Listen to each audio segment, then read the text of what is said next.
Ora, então já estamos ao vivo e em direto para mais um programa Boas Vibes aqui na Lamas TV, sempre, ou quase sempre aos domingos, pelas 21h15. E eu hoje tenho um convidado especialíssimo, que posso dizer que vai falar sobre a cultura, sobre a arte, não só num parâmetro, ou não só numa situação. Vai falar nada mais, nada menos do que três.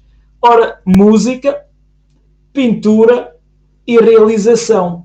Digam lá se isto não é um homem multifacetado. É sim, senhora. Apresento-vos aqui o meu vizinho, aqui da freguesia, já aqui ao lado, de Passos Brandão, Fernando Rocha. Fernando Rocha, bem-vindo aqui ao nosso programa. Boa noite. Boa noite. Obrigado. Ora, vamos começar exatamente com aquela pergunta da praxe que tem que se fazer, não é? Não vou perguntar o que é que dizem os teus olhos, isso tem direitos de autor, mas vou-te perguntar exatamente. Quem é Fernando Rocha? É um habitante deste planeta, como bilhões de seres. Não sou mais especial, nem menos especial, sou mais um. E que tento perceber o que é que ando aqui a fazer. Muito bem. E tu fizeste parte de vários projetos, não é? Fazes vários projetos, entre as quais duas bandas que tiveram muito que falar aqui nos anos 80, anos 90, anos 70, não é? Então, falar exatamente primeiro dos Speculums e depois dos FM. Como é que surgiu essa junção toda desse pessoal? Ora bem, o Speculum começou com três amigos que se encontraram, ou seja, eu conhecia o Eduardo, que é o vocalista, não é? E que no fundo é o grande mentor do Speculum. E ele apresentou-me o Manel Silva, que tocava umas coisas de guitarra, que era fantástico. Então, nós reunimos em minha casa uma vez, havia um piano, o Manel na guitarra, eu no piano, o Eduardo a improvisar, e começámos a fazer umas coisas, uns originais, a tocar. O Manel também tinha temas dele, o que facilitava a vida. E foi assim, digamos, o primeiro contacto com música, digamos, a ser produzida, não é? A ser feita. Depois, eu percebi que havia também outras pessoas também que tocavam com eles, que se encontravam no clube do Best, que era um dos membros, não é? E eles convidaram-me também a aparecer. Portanto, aquilo já havia demasiadas violas, bateria, baixo, restou-me tocar flauta. Eu, por acaso, tinha uma flauta em casa, então comecei a tocar flauta. Foi assim. Para ser diferente, não é? Para não ser igual aos outros, para ser diferente. Complementar. Fernando, como é que surgiu então esse teu gosto pela música? É uma coisa já de infância? Como é que surgiu esse teu gosto exatamente pela música? Eu costumo dizer que há um ano que foi fundamental, que foi 1972, eu tinha 14 anos. E nessa altura o meu melhor amigo era o meu primo Arménio, Mota, e nós costumávamos ir para a casa da avó dele, aqui em Passos Brandão. E curiosamente, o irmão mais velho, juntamente com um amigo, tinha uma grande coleção de discos. Eles tinham ido para a Holanda e nós tivemos acesso a todos aqueles discos. E essa foi, digamos, a aquisição do gosto. Eu consigo perceber que foi a partir daí que foi um ano de mudança, não é? Ouvir aqueles discos todos, aquela música fantástica que havia, não é? Por acaso eles tinham um bom gosto, então aquilo era do melhor. Foi aí que eu comecei a ouvir rock progressivo, jazz, e portanto aconteceu aí a aquisição do gosto. A partir daí comecei eu a procurar os discos, a comprar os meus discos, a formar a minha discoteca também. Mas isso foi fundamental. Foi, digamos, um ponto de mudança. 2 anos depois estava a fazer música, portanto, tudo bem. Isso já não foi mais um gosto, isso foi mesmo um amor. Saiu de uma paixão para um amor. Podemos dizer então que a música é um dos teus amores. É um dos meus amores. Começou em 72, assim de uma forma. E estamos a falar aqui, tinhas mais ou menos que idade? 14 anos. Um jovem. Então logo envolvido logo na música. E nessa altura qual eram então as tuas principais referências ou as tuas principais influências? Falaste no jazz, falaste nisso, e qual era então essa? Nessa altura o rock progressivo era digamos, a influência maior. Estamos a falar dos Yes, do Genesis, do Gentle Giant, do Jethro Tull, Emerson Lake and Palmer. Era uma data de grupos incríveis.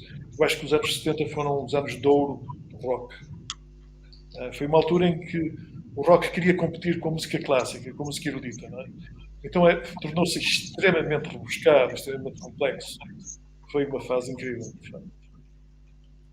E depois surgiu então os FM. Como é que surgiram esses FM? Foi o resultado exatamente do Spectrum?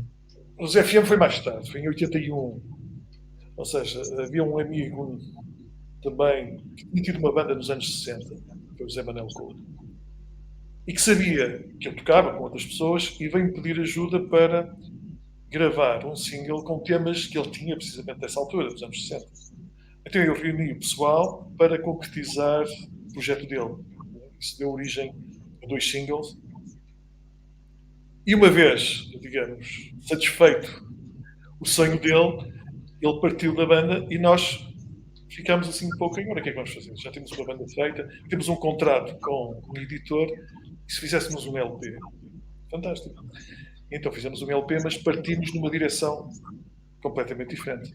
Agora estávamos a fazer aquilo que queríamos, a compor, não é? E então isso deu origem a um LP chamado Procurem na Sara, que é um disco também de fusão, com todas essas influências do rock progressivo, precisamente, e também de jazz. Então foi um disco interessante, foi uma experiência. E foi um disco que teve uma tiragem nacional, não é? Foi um disco que vocês foram até às rádios, estiveram nas rádios. Como é que foi essa toda a envolvência? Isso foi muito interessante na altura. E ainda por cima eu estava em filosofia na altura. O pianista estava em psicologia. Então, quando nós dávamos as entrevistas, aquilo tinha todo um suporte teórico. Nós vinhamos para ali, aquilo era muito engraçado. Então, as perguntas, quando vos perguntavam em que é que vocês se inspiravam, em que é que vocês tinham como referências, aquilo faz ideia, não é? Aquilo era uma explosão.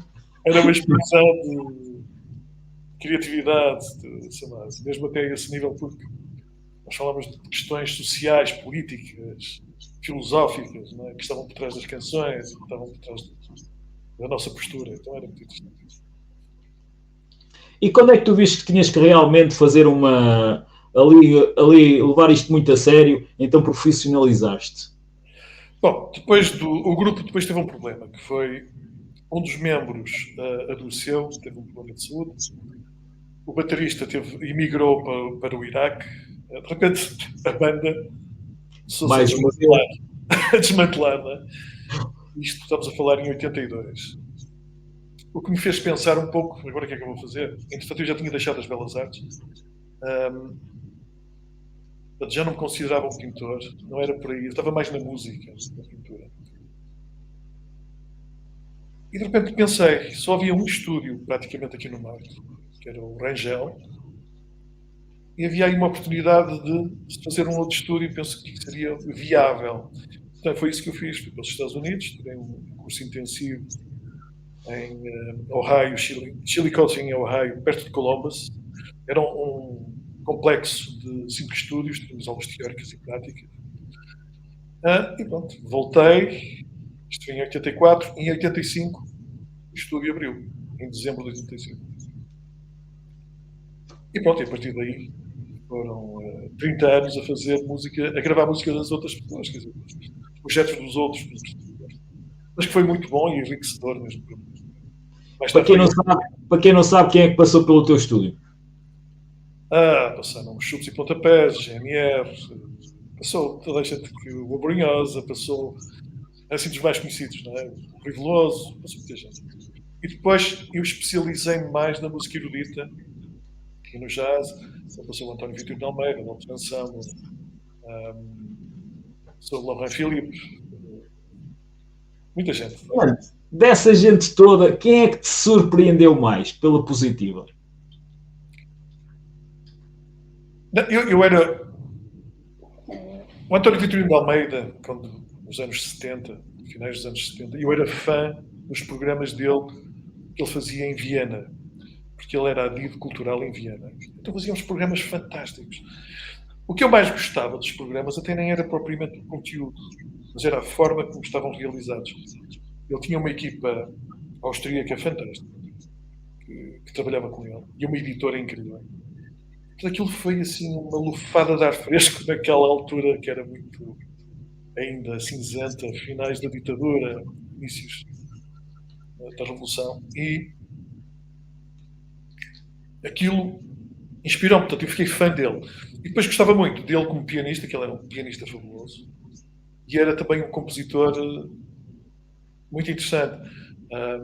E portanto eu, à partida, já era fã. E depois tive a oportunidade de trabalhar com ele. Gravei praticamente a obra toda dele. E fiz 3 séries para a televisão, 3 episódios com ele, precisamente. De repente, eu estava a fazer e a produzir os filmes, os episódios e as séries que eu tanto admirava, não é? Foi muito Isso é uma excelente oportunidade, não é? Aquela pessoa que nós admiramos e depois irmos trabalhar com ela e fazermos exatamente aquilo que a gente gostava de ver, gostava de ver, isso acaba por ser um sonho. Sem dúvida.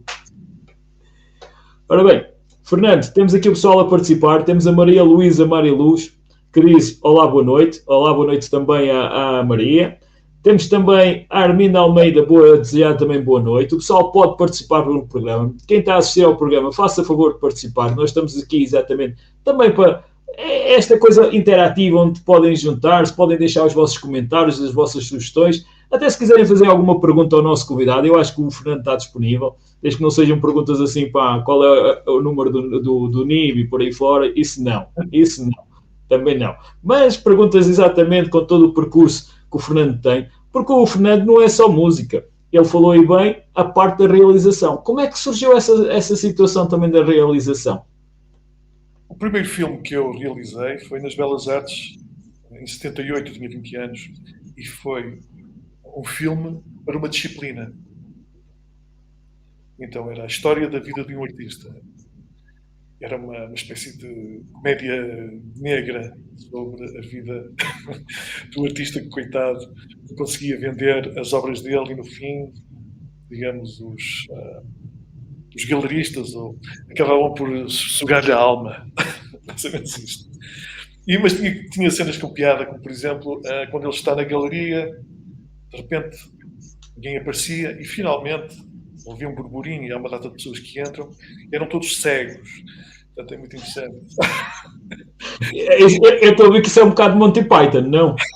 Naquela altura, o humor negro tinha a ver com Monty Python. Monty Python foram um dos pais da comédia, né? Para quem sabe, os Monty Python, com todos aqueles filmes que eles começaram com séries, mas depois com os filmes que eles realizaram, aquilo era, para muita gente, para muitos humoristas, são os pais ou os precursores da comédia, principalmente negra, o British Humor. Era um bocadinho nessa linha. E finalmente ele consegue, depois aparece uma pessoa que lhe compra o único quadro que estava emoldurado, na realidade só para aproveitar a moldura. Portanto, é assim que a coisa acaba. E depois havia uma questão interessante, que foi quando nós fomos comprar, isto foi feito em película Super 8, e nós calculamos mais ou menos o tempo que aquilo era necessário, mas não havia película a cores suficiente. Então tivemos que completar com preto e branco. Então eu tive que decidir o que é que era filmado a preto e branco e o que era filmado a cores. Então tudo que era a realidade era a cores. Tudo que tinha a ver com a vida interior do artista, não é? Era a preto e branco. Então lá consegui montar aquilo com alguma lógica.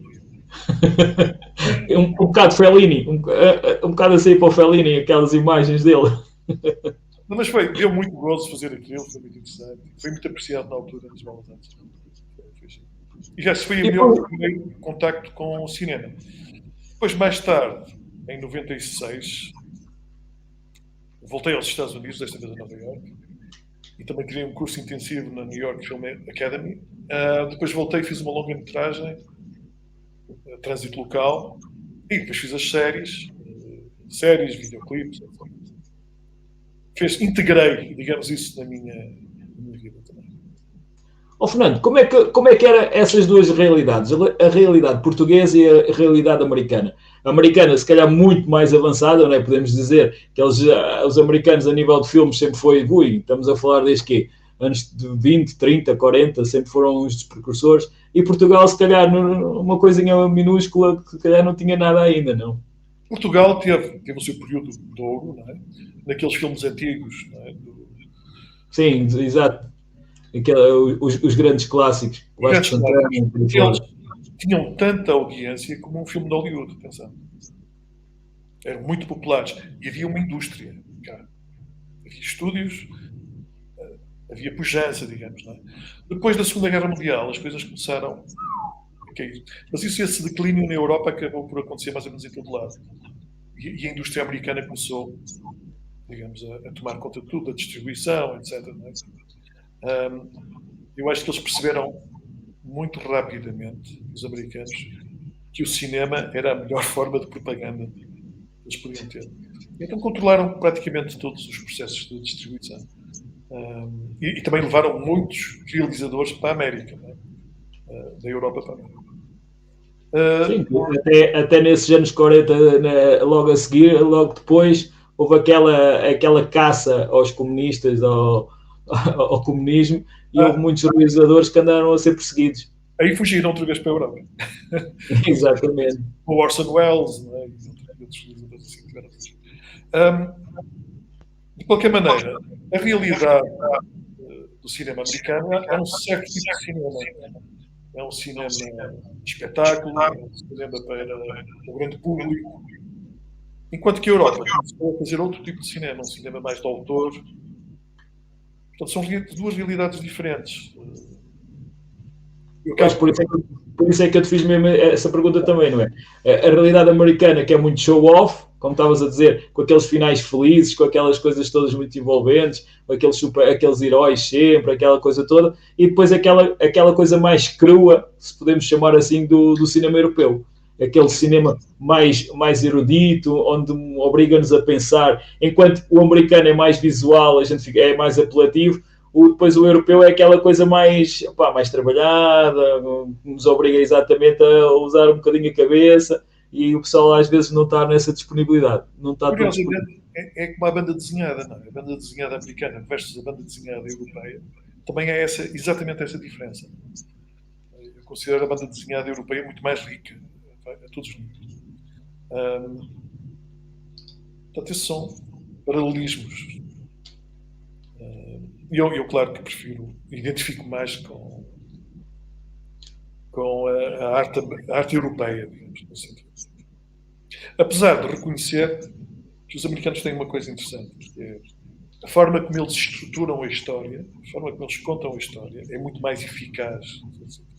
Durante muito tempo, o que aconteceu aqui na Europa, havia uma resistência a uma certa estrutura narrativa. Não é? Então os filmes ficavam tão confusos e tão complicados que ninguém percebia nada. Portanto, houve muito isso também. Mas agora isso tudo está a mudar. Né? E também o facto da tecnologia se ter democratizado. Finalmente agora existe um cinema de autor que não peca daqueles problemas de amadorismo que existiam antes. Não é? A imagem é boa, o som é bom, os técnicos são bons, consegue-se ver o filme. Coisa que não acontecia, por exemplo, há 20 anos atrás. Os efeitos especiais estão mais disponíveis, qualquer um agora hoje em dia consegue ir buscar efeitos especiais, tudo mil e uma coisas, que antigamente se calhar só os americanos é que... Os americanos... Era tudo muito caro. Exato, agora não. Agora é tudo mais acessível. A esse nível eu acho que os artistas têm mais liberdade criativa agora. E também têm a possibilidade de controlarem a distribuição, através da net, por exemplo. Isto nunca aconteceu antes na história. Esta capacidade de produzir e controlar tudo até à distribuição, o próprio artista fazer isso, sem the middleman no meio, não é? Sem o homem, sem o galerista no caso da pintura, ou sem as salas de cinema, whatever. Não, quer dizer. Sim, até na própria música. Hoje em dia há muitos de artistas que já dispensam as editoras e já dispensam a parte da distribuição porque já o conseguem fazer, não é? Há plataformas onde podem vender os seus álbuns. Eu acho que agora o pessoal já nem faz álbuns, ou quem faz álbuns são aqueles artistas mais consagrados. O resto vai soltando uma música e aquilo vai gerando, e a partir daí... Claro, colocam em streaming no Spotify, estão abertos a todo mundo, toda a gente pode ouvir. Como é que tu vês estas novas redes sociais e como é que tu vês estas plataformas todas que existem? Vieram ajudar? Eu acho que vieram ajudar. Já tudo vieram ajudar. Mas como em tudo, há públicos para tudo e há públicos para todo tipo de conteúdos. Não é? O problema não está na plataforma. Eu não sou obrigado a ver coisas que eu não gosto. Eu posso escolher aquilo que quero ver. E, portanto, toda a gente pode fazer essa gestão daquilo que quer ver. Portanto, pôr a culpa na internet, agora só se vê coisas más. Não, só se vê se as pessoas quiserem. Não é? Podem fazer a sua seleção, procurar os conteúdos que lhes interessam. Portanto, isso é sempre possível. Eu, nesse aspecto, acho que esta tecnologia que está à disposição é incrível. Pois que hoje em dia, até com a inteligência artificial, se pode compor músicas, pode-se fazer tudo e mais alguma coisa, basta colocar o tema e o estilo musical que se pretende, e a partir daí já se faz uma música. Isto é assustador, principalmente para quem trabalha, não é? Eu acho que é uma coisa que vai ser valorizada no futuro. No futuro, e já está a começar a ser valorizado, que é os concertos ao vivo, okay? Ou então em direto, live. Ou seja, e também, no caso da pintura, o objeto em si. Ou seja, o objeto físico. Acho que todas estas coisas vão ser valorizadas. Porque o facto agora de ser digital e ser reproduzido e ser copiado vai fazer com que as pessoas valorizem aquilo que é verdadeiro. Que é... O artesão, não é? O artesão, o mestre, a pessoa que o faz, vai dar mais valor. Porque isto ainda agora há pouco tempo, houve um caso acho que foi um fotógrafo alemão, que ganhou um prémio e ele recusou esse prémio porque ele tinha uma fotografia estilo antiga, mas recorreu à inteligência artificial exatamente para fazer a fotografia. E depois acabou por confessar exatamente isso, e isso deixou muita gente chocada e muita gente com medo, porque isto, é lá, calma, se ele ganha um prémio a fazer através da inteligência artificial, o que é que vai ser no futuro, não é? Vai-nos deixar aqui, opa, aquelas pessoas que não sabem vão começar a saber, a fazer coisas que os outros, opa, investiram tanto, não é? Porque ao fim e ao cabo, nós para sabermos temos que investir, não é? Seja na experiência, seja no que for. Por isso mesmo é que eu acho que a experiência ao vivo, não é, vai ser muito valorizada. Por exemplo, como o teatro agora está a começar a renascer de alguma forma. Precisamente por isso. Nós estamos com os atores ali, estão cá, presencialmente, e nós estamos a assistir em tempo real. É uma outra experiência. Não tem nada a ver com cinema. Fernando, voltando agora uns 3 ou 4 aninhos atrás, exatamente com aquela situação da pandemia que nós nunca conhecemos, foi uma situação que ninguém estava preparado para tal, não é? Nunca tinha sucedido uma situação dessas. Como é que tu, ligado à cultura, ligado à arte, que foi logo a primeira parte, ou a parar, a ter que parar e ser a última atividade a voltar, como é que tu lidaste com essa situação? Como é que tu vistes toda essa situação? Eu não tive problemas com isso, porquê? Porque aproveitei esse tempo de clausura, digamos, não é? Para compor. E descobri os instrumentos virtuais, por exemplo, e comecei a compor com orquestras virtuais e com outros instrumentos, algo que eu não tinha feito antes, não tinha tempo para isso. E de repente aquilo deu-me o tempo que eu precisava para explorar outras vias, outras sonoridades, etc. Portanto, no meu caso, eu até considero que foi positivo. Foi bastante positivo. Mas a tua volta, os teus amigos, principalmente quem trabalhava na parte desse ramo, viram-se obrigados a recorrer a outras situações? Sim, algumas pessoas, claro que foi complicado, deixou de haver concertos, deixaram de poder tocar ao vivo, tiveram que repensar também um bocado como é que podiam fazer as coisas, não é? E portanto foi um período complicado. E voltando agora. Sim, força. E voltando agora novamente à música, como é que tu vês o panorama atual da música? Está melhor, está pior? Regredimos? Estamos mais pujados? A realidade está toda diferente. Antigamente nós confiávamos muito na rádio para ouvir música e para perceber quem era quem. Isso agora já não acontece. O que está a acontecer atualmente é que está tudo dividido em tribos. cada tribo tem o seu tipo de música que gosta, não é? E sabe exatamente onde vai buscar. Portanto, já não há propriamente uma... Ninguém tem um monopólio. Não há nada generalizado, não é? Exato. Ou seja, está tudo... Cada pessoa procura o que quer ouvir e gosta. E há bandas incríveis, não é? Que existem. E também há muita porcaria, não é? Também há bandas que não prestam para nada, que andam aí.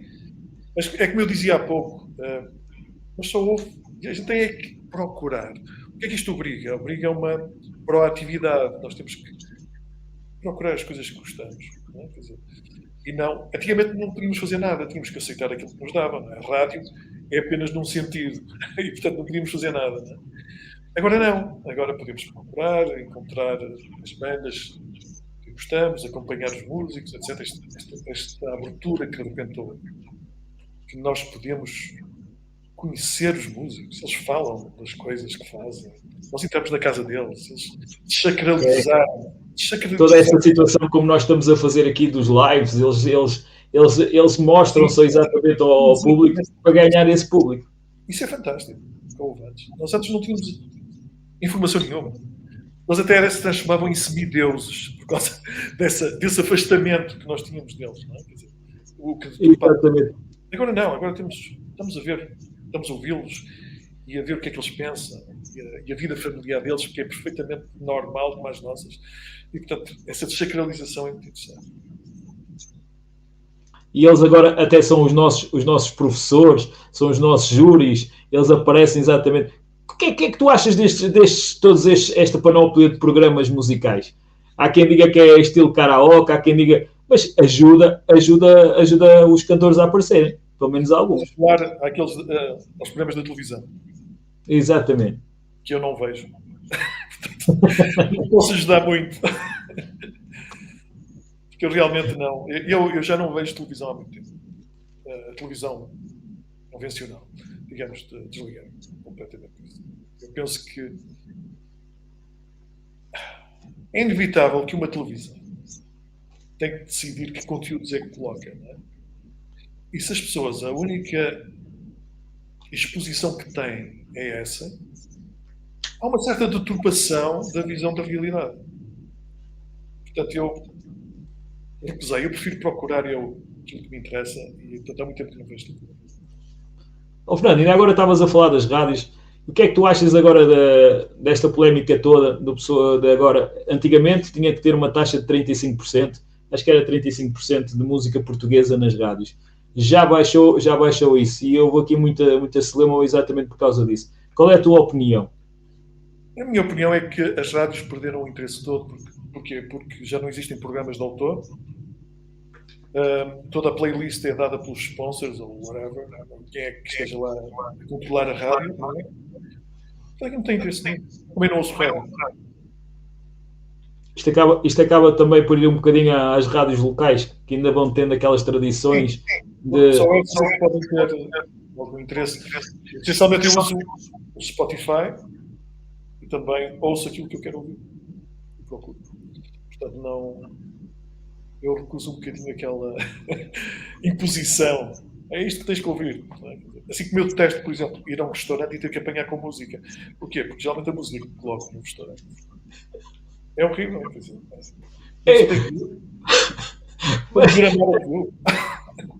Tens toda a razão. Eu também não consigo. Uma pessoa está ali, está para comer, estás a pedir para ter uma atividade, não é para ser distraído com outra, não é? Ou está... Às vezes estás com pessoas, queres falar com elas, é uma coisa sempre. É sempre complicado. Fernando, antigamente como é que tu fazias para teres música? Ainda te lembras desse processo? Tinhas que ir aos... Eu lembro-me, nos anos 90, principalmente nos anos 90, eu comecei a gostar de um estilo musical que era garage. Garage era um estilo mais britânico. Então eu tinha um amigo meu que vivia em Londres e eu estava sempre a perguntar: opá, quando sair qualquer coisa, tu manda-me. Diz-me quanto é que é, manda-me que eu pago, mas vê lá os artistas X, o Y, aqueles artistas, se eles lançarem algum álbum, qualquer coisa, manda-me. Ou então, antigamente íamos àquelas discotecas, aquelas verdadeiras discotecas, não é? Onde andávamos à procura dos CD, dos vinis. Acho que o vinil ainda tem a tradição. Os CDs mais dia menos dia desaparece.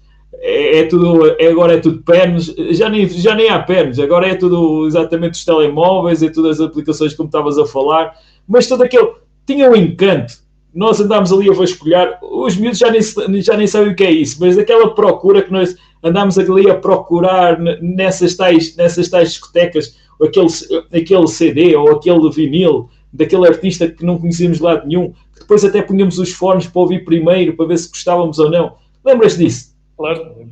E havia outra coisa nos anos 70, que era o acesso aos discos era muito complicado. Mesmo as discotecas aqui não tinham os discos que nós queríamos. Então tínhamos que mandar a vida em Inglaterra. Mas havia uma imposição da alfândega que só deixava vir 2 discos de cada vez. Okay? Eu não podia importar mais do que 2 discos.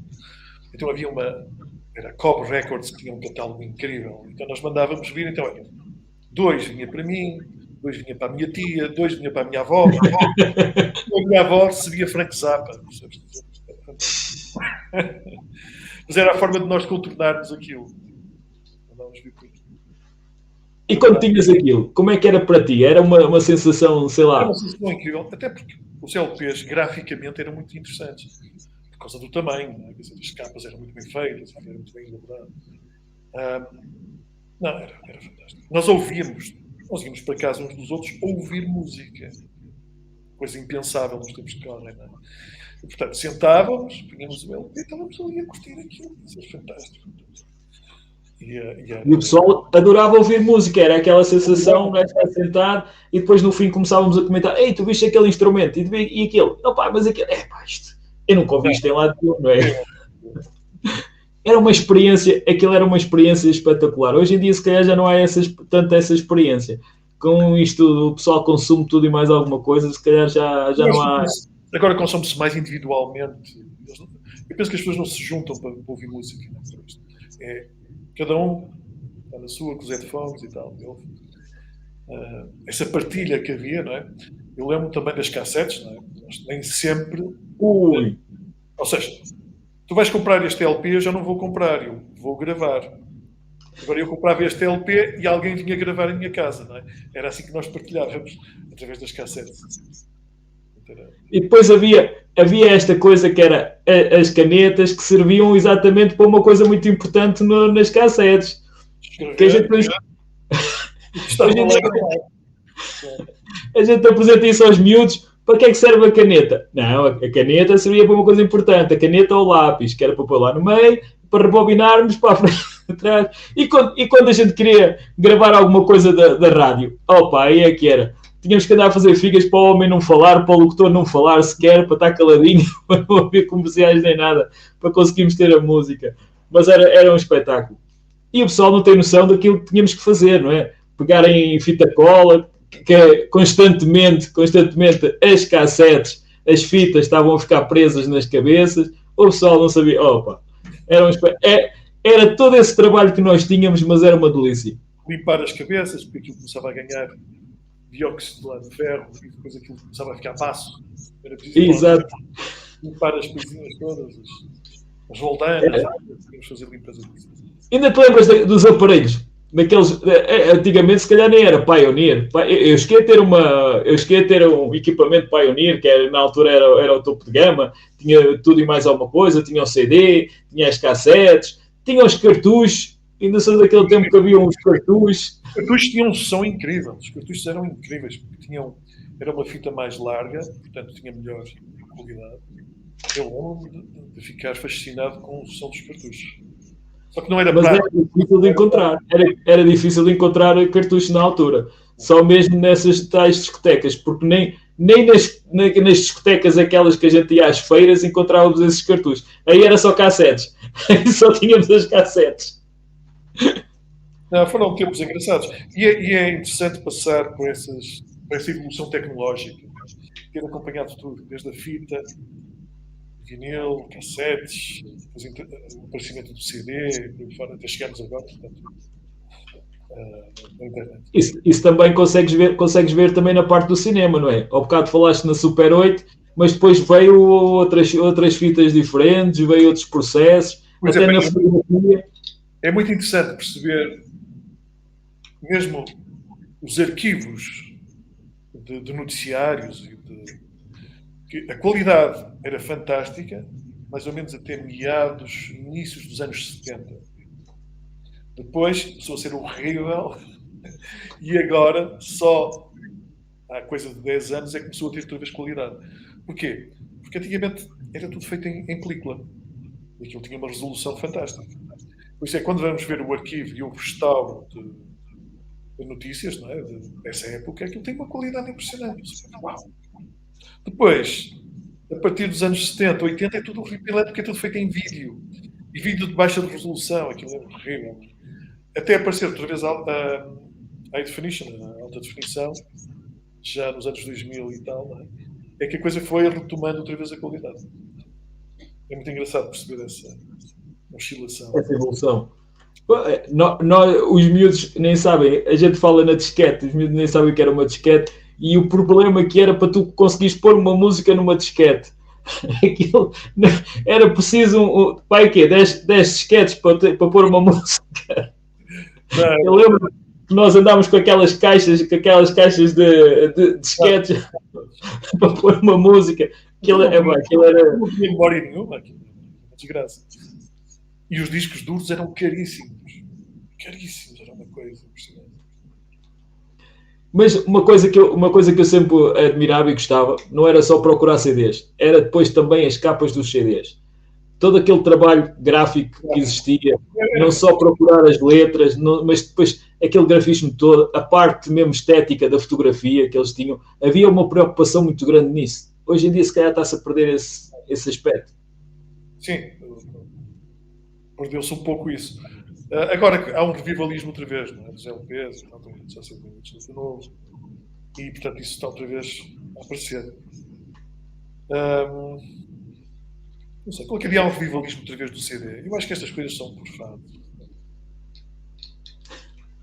O pessoal está a voltar outra vez a gostar dos anos 80, não é? Agora está muito na moda os anos 80, as recordações, toda essa parte. Fernando, para ti, qual é o melhor som? O analógico? Continua a ser o vinil? Não, o vinil para mim definitivamente não é o melhor som. Não é porquê? Porque está cheio de ruído. Aquilo, estás a imaginar, não é? Aquilo é uma agulha que vai num vale e vai a roçar nas bordas do vale. E sempre que roça, vai caindo pedregulhos que se vão juntando no fundo, não é? Quando volta a passar, aqueles fazem ruído, não é?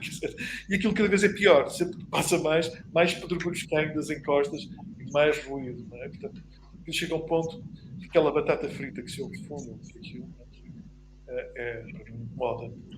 Eu gosto de um som, eu gosto de ter aquilo que eu estou a ouvir no estúdio seja transmitido para um meio que respeite, que seja transparente em relação ao trabalho que foi feito no estúdio.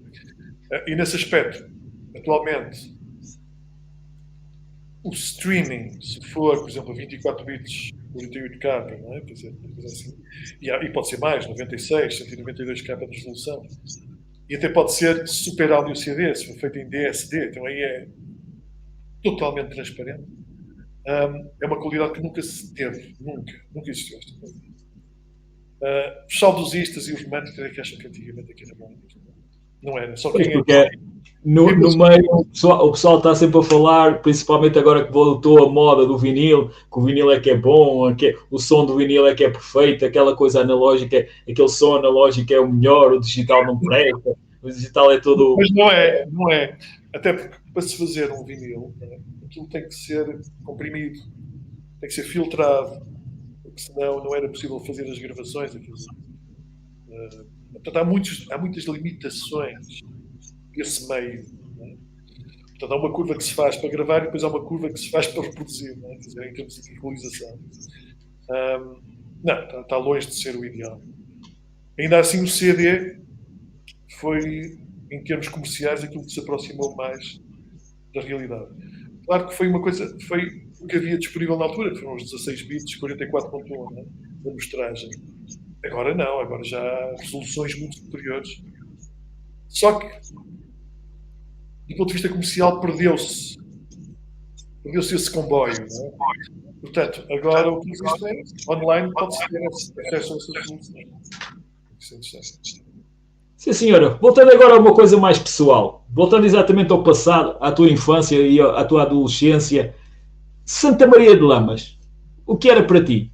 Apenas uma freguesia ao lado ou teve alguma influência em ti?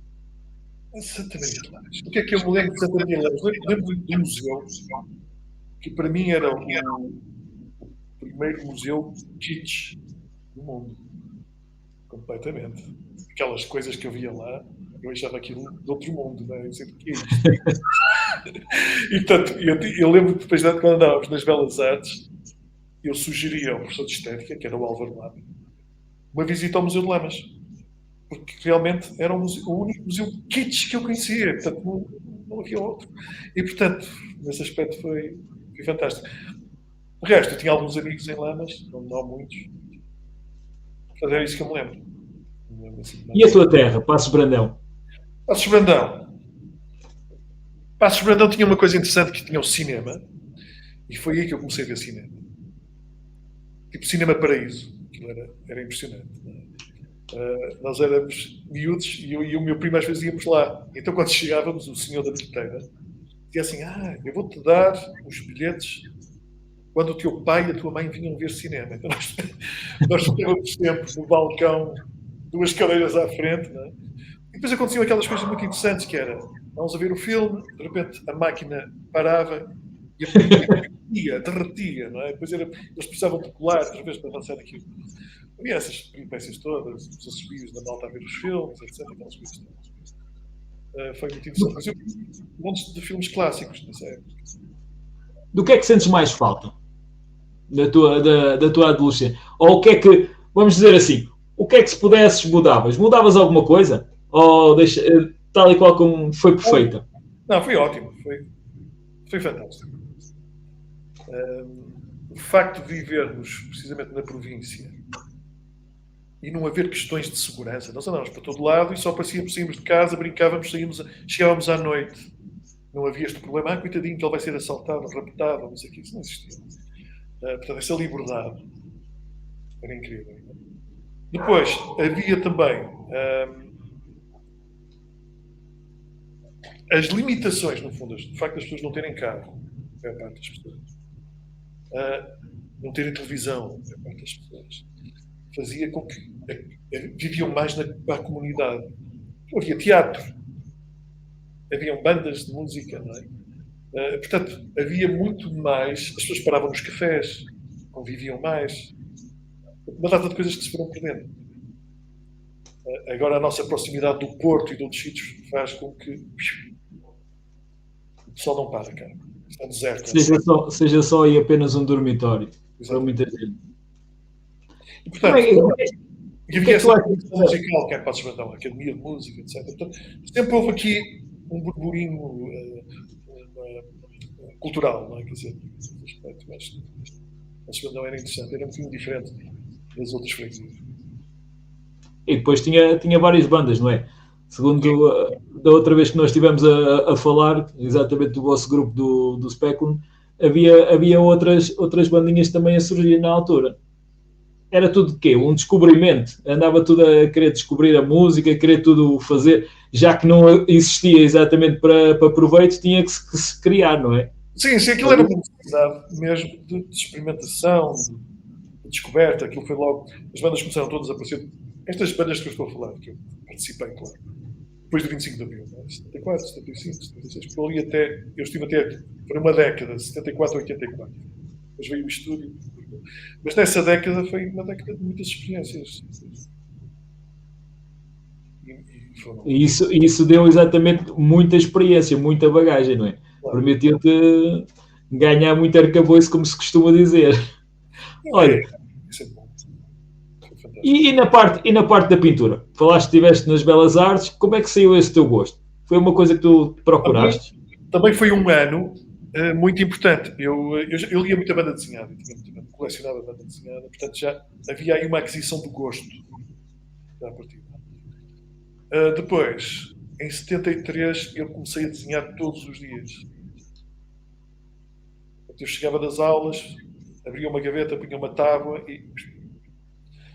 e havia, em aquele que eu considero que foi o meu mestre, que era o Harold Foster, que era o desenhador do Príncipe Valente. E ele desenhava de uma forma incrível. Então aquilo foi a minha grande referência nesse período em que eu desenhava. E pronto, toda a gente começou a dizer, tu desenhas muito bem, tens que ir para as Belas Artes. E eu também achei que devia ir para as Belas Artes. E assim foi.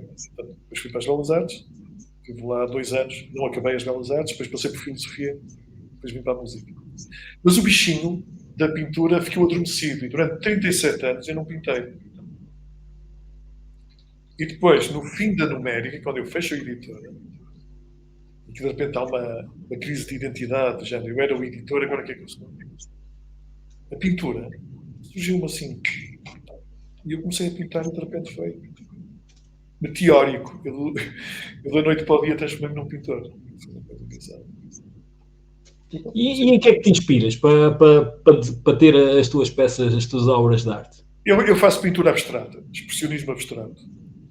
Então, não há propriamente uma mensagem. O que há é uma expressão das minhas emoções, aquilo que eu estou a sentir. E eu não sei muito para onde vou. É quase como improvisar ao piano. A gente faz uma coisa, um gesto, não é? E depois aquilo sugere-nos outra coisa. E, portanto, é um diálogo entre o acaso e o controle. Estás a tentar controlar as coisas que surgem, não é? Quer dizer, e as coisas vão indo. Até que de repente tu chegas à conclusão que já não vais acrescentar mais nada. Agora só podes estragar. Então é melhor parar. E é assim que, digamos, as obras nascem. Pois há dias em que eu estou inspirado que a coisa flui, outros dias que não sai nada. Então nunca tiveste necessidade de voltar a uma peça tua e pensar, se calhar eu mudava aqui qualquer coisa, ou então nunca tiveste essa necessidade? Bom, já me aconteceu voltar, passado uns tempos, e aquilo já não me dizer nada. Então eu pinto por cima, uma obra diferente. Eu sei o que acontece. Se um dia puserem um raio-x, tem lá duas obras, uma por cima da outra. Porque aquela já não me dizia mesmo nada, eu já tinha evoluído para outro sítio, quando olhava para trás. Então, E voltando à banda desenhada, não me digas que eras fã também do Vasco Granja. Sim, cinema de animação, que é outra vertente. Sim, claro que era. Eu gostava muito. E também ainda sentes falta dos programas dele. Eu adorava a forma como ele falava, a forma como ele encantava as pessoas. Depois ele ia buscar com cada cinema, ia aos países de leste, ia à China, ao Japão, todas essas coisas, essas vertentes completamente diferentes, não é? Tens os asiáticos que têm um desenho e um traço completamente distinto do nosso, do europeu ou do americano. É completamente diferente. Tens os leste também tem outro traço diferente. O que é que tu achavas? Eu gostava muito disso e dessa diversidade, precisamente mostrar outras formas, não é, de fazer cinema de animação. Porque há muitas técnicas, desde o desenho, desde a plasticina, desde whatever. Há muita coisa. E ele mostrava um bocadinho de tudo. E isso era importante de tal maneira que eu não perdia também o Cine Anima, que é um festival de cinema em Espinho, não é? De que eu também fui.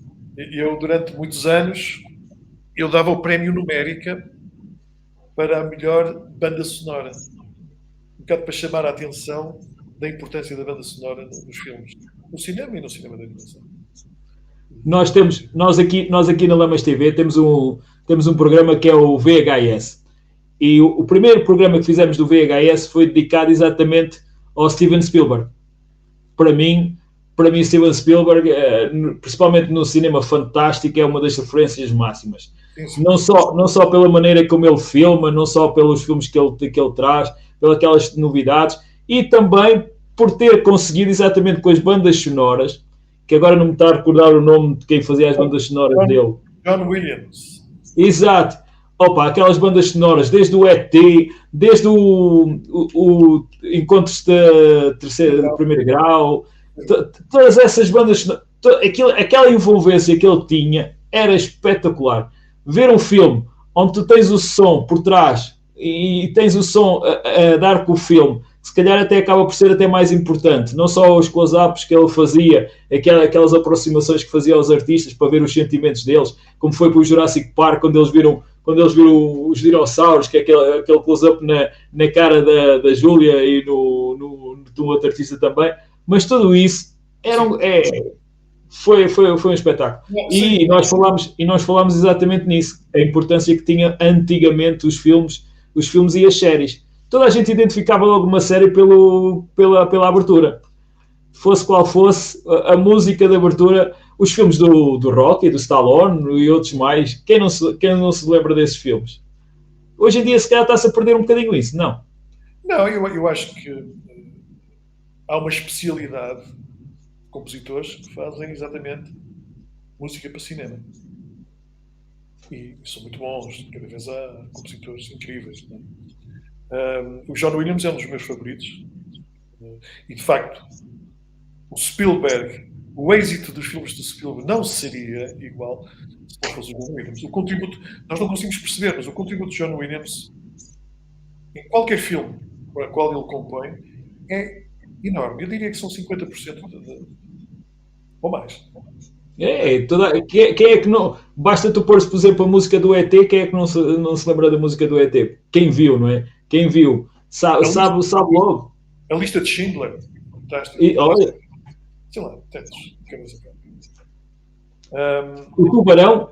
O Tubarão, também foi ele, não é? Quem não se lembra daquela coisa de suspense do Tubarão, dele a chegar? É que nem era preciso o Tubarão sequer. Era só a música já nos deixava logo aquela sensação de tremideira. Epá, peraí, ele vem aí. É agora. Sim, Tudo esse suspense. Os salteadores da arte também tem o Indiana Jones, a Guerra das Estrelas. Guerra das Estrelas. Embora fosse um bocado mais George Lucas, mas teve também a chancela do Spielberg. John Williams fez a música. Sim. Mas já eu estava a falar mais do Spielberg. O Spielberg nessa altura foi mais produtor, não é? O realizador acabou por ser o George Lucas. Na Star Wars o Spielberg não entra. O do John Lucas é o Lucas só. Ele é o produtor e o realizador. Mas há outros. O Thomas Newman também gosto muito como compositor. E depois há antigos fantásticos também. Bernard Herrmann, por exemplo, incrível, fazia as bandas sonoras para o Hitchcock. Era muito bom. Os filmes do Hitchcock também eram uma delícia. Eu ainda me lembro da série. Aquilo não era série, eram os filmes dele, aqueles pequenos filmes dele que ele tinha. Não, havia uma série que ele apresentava, não é? Exatamente. Mas ele apresentava. Aquela maneira dele apresentar, aquela maneira toda eloquente, aqueles mistérios que já nos provocava arrepios, só a maneira dele falar, e às vezes até falava calmamente, não se passava nada, mas aquela personagem que ele tinha, aquilo era uma envolvência, era espetacular. E depois ao bocado estávamos a falar do humor, no humor também existe muito. O humor também vão buscar muita música. Eu lembro-me de uma série que era interpretada pelo Mr. Bean, o Rowan Atkinson, que era o Blackadder. O Blackadder há muita gente que não conhece a Vibra Negra, mas só aquele início da música era um espetáculo. Os Monty Python também. As músicas deles... imbatível, não é? Podíamos falar mil e uma coisas. E na parte da realização, o que é que te falta fazer na parte da realização? Ainda te falta fazer muita coisa? Falta fazer tudo. Falta fazer uma longa-metragem que eu assine por baixo e diga, ok, isto satisfaz-me, estou mais ou menos satisfeito com isto. Porque a outra banda desenhada, a outra longa-metragem que eu fiz, a primeira, foi um cabo de trabalhos, porque primeiro, foi feito com uma câmara digital, mas não era de alta definição. Uma câmara caseira, não é?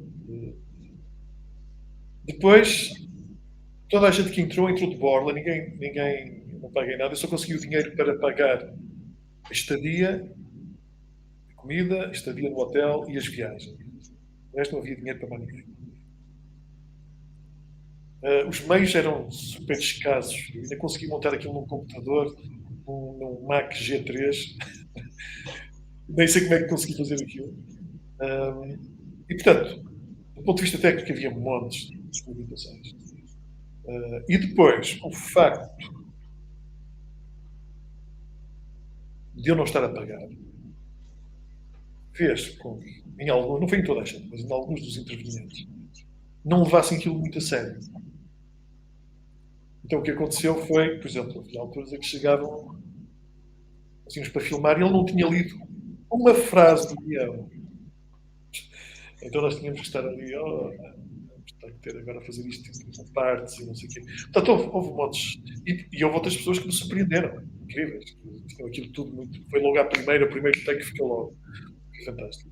Portanto, foi muito interessante. Foi uma experiência, mas essencialmente eu aprendi aquilo que eu não devo fazer. Aquilo a evitar. E foi um filme que eu não me orgulhei, digamos, do produto final. Portanto, nós fizemos duas apresentações, no Fantástico Porto e outra no Europark, que encheu, foi fantástico. Mas eu depois não quis que aquilo fosse destruído. Retirei. Guardei. Então talvez um dia eu faça um filme que eu sinta que, ok, este aqui eu não me vou embaraçar de o mostrar. Eu ainda tive uma pequena incursão não foi pelo cinema, mas foi por umas séries. Eu fiz figuração em algumas séries nacionais, na altura quando vivia no Porto. Também estive no teatro. Eu tirei cenografia e encenação. Também dei apoio no São João, na altura na cenografia com o Hélder Branco. E depois também fiz uns pequenos videoclipes, que eu tive uma agência de artistas e os meus artistas, lá está, estavam a começar e havia necessidade de mostrarmos o produto, mostrarmos as músicas, e uma forma de mostrar é exatamente com os videoclipes, não é? É uma grande ajuda hoje em dia. Então, quem não tiver um videoclipe, e eu posso dizer que eu tive um videoclipe que aquilo foi um monstro, entre aspas, porque tivemos muitas visualizações, depois até tivemos uma denúncia e depois tivemos que resolver a situação, mas chegámos a bater o recorde. Chegámos a bater o recorde de visualizações em Portugal de um artista nacional. Depois até fomos à televisão exatamente por causa disso. Porque era uma música muito controversa, tinha umas personagens muito controversas, e hoje em dia a gente sabe que tudo o que é polémico é apelativo, é chamativo. Claro, pronto. Atenção. E eu passei pela experiência e eu tinha eu também tenho um bocadinho de vergonha, não é? Uma Canon 600D, e Full HD, não é? Mas a qualidade deixa a desejar. E depois até a parte da edição e tudo também deixa a desejar. Mas também gostava um dia também de fazer uma coisa assim em grande, principalmente um filmezinho. Pela experiência. O mais importante e o primeiro passo é o argumento. Sem argumento não há filme. A primeira coisa que eu fazer é fazer o argumento. Eu tinha aí um argumento para uma longa, mas depois demorei muito tempo e depois, quando olhei para o argumento já não me dizia nada. Porque às vezes há coisas que fazem sentido numa certa fase da tua vida. E se tu não as resolves, se tu não pões aquilo, não materializas, não é? Depois, com o tempo, tu evoluís e quando olhas para trás e não, já não me diz nada. Já não vale a pena, já não tem sentido, não é? Já está desfasado exatamente disso. Ora bem, estamos quase a terminar o nosso programa. Fernando, para quem quer começar tanto na música como na realização ou até na pintura, que conselhos é que tu dás? Fazer. Do it. É fazer. É praticar. É não ter medo. Não ter medo de experimentar. E o ideal, se puder, é tentar juntar-se a pessoas que já façam. Sejam melhores, que saibam mais. Isso permite-nos aprender e evoluir, não é? E, portanto, mas é pela experiência, pela prática, pelas coisas. Isso é que é o mais importante. E também, se calhar, ser original. Sim, mas cuidado com essa obsessão da originalidade, porque quando se tem muito essa obsessão da originalidade, se calhar perde-se outros aspectos, como a eficácia, como própria estrutura, a narrativa, etc. As pessoas ficam, às vezes, querem estar na crista da onda. Havia uma vez que eu tinha uma discussão com um amigo em que ele defendia precisamente essa originalidade da nossa todo custo. E às vezes eu dizia que não, que possivelmente até numa pessoa que está isolada numa montanha, aquilo que ele faz lá, completamente sem saber o que é que se está a passar no mundo, pode ser mais original do que um tipo que está no centro de Nova Iorque a tentar compor uma coisa original. Obcecado, com toda a informação sobre o que é que existe. Então quer acrescentar mais uma coisinha, não é? O outro está-se nas tintas, está fechado, está nele. E de repente o que sai dali é mais original. Portanto, ser verdadeiro, ser honesto é importante. Ser verdadeiro naquilo que se diz e na forma que se diz, em termos artísticos. Não é? E há necessidade também, já agora aproveitando, há necessidade também de apostar na imagem. É um fator importante, pelo menos hoje em dia. Não acho. Acho que o importante é o conteúdo. O importante é aquilo que se faz. A imagem. Não acho. É mais um acessório. É mais um acessório. Ora bem, estamos a terminar o programa então. Ia-te pedir umas palavras finais, aqui, principalmente a quem esteve a ver o nosso programa e a quem vai assistir. Hoje estiveram muito caladinhos. A malta hoje esteve muito caladinha. Isto, o pessoal ao domingo à noite, eu acho que é por ser amanhã ser feriado, o pessoal ainda anda na vadiagem, mas sei que o pessoal vai assistir ao programa, costuma assistir também depois, não só porque fica aqui na nossa página da Lamas TV, porque também eu coloco sempre também no YouTube, também temos no YouTube, portanto, a posterior, mas fica lá também, para depois, fica lá exatamente no nosso está-me a falhar na memória, fica exatamente lá guardado. Pronto. Ia-te pedir então essas palavras finais. Agradeço a paciência de quem esteve a ouvir. Mas e obrigado pelo convite. É sempre bom divulgar e mostrar um bocado aquilo que as pessoas, como tu dizias, não conhecem, desconhecem, não é? E, portanto, isso é importante. Eu agradeço o convite. Ora bem, eu também agradeço teres aceito. Também te agradeço teres aceitado o convite e teres aqui hoje e teres também exatamente aberto um pouco mais de tudo aquilo que fazes, porque é sempre agradável e não é só o agradável, também esta experiência, que é uma das coisas boas aqui no programa, é a experiência de vida de cada convidado. Dá-nos sempre mais experiência, dá-nos sempre mais, abre-nos sempre a mente para outras situações. Tivemos a falar de várias coisas, falámos da música, falámos do cinema, falámos de recordações, falámos de coisas, falámos da pintura também, falámos do passado, do presente, do futuro. Tivemos a falar também um bocado das novas tecnologias, não é? Tudo isto é muito agradável. Fernando, quero-te agradecer, quero-te desejar continuação muito sucesso. Estamos aí. Quem sabe, se calhar também não chegamos a fazer uma parceria. Ora, estamos aqui já... Se calhar uma coisa bem pensada, com pés e cabeça, um bom argumento, quem sabe com um bom argumento, assim, uma coisa bem trabalhada, se calhar humorística, que eu também gosto de humor, e principalmente o British Humor, é uma coisa fixe, que eu gosto também. Ora, quero agradecer também a toda a gente que esteve a assistir ao nosso programa, a todos os espectadores, a todo o pessoal que gosta da Lamas TV, desejar a todos uma excelente semana, um bom feriado, que amanhã é feriado, ainda é o Dia do Trabalhador. Portanto, aproveitem e tenham uma boa semana. Fernando, até uma próxima.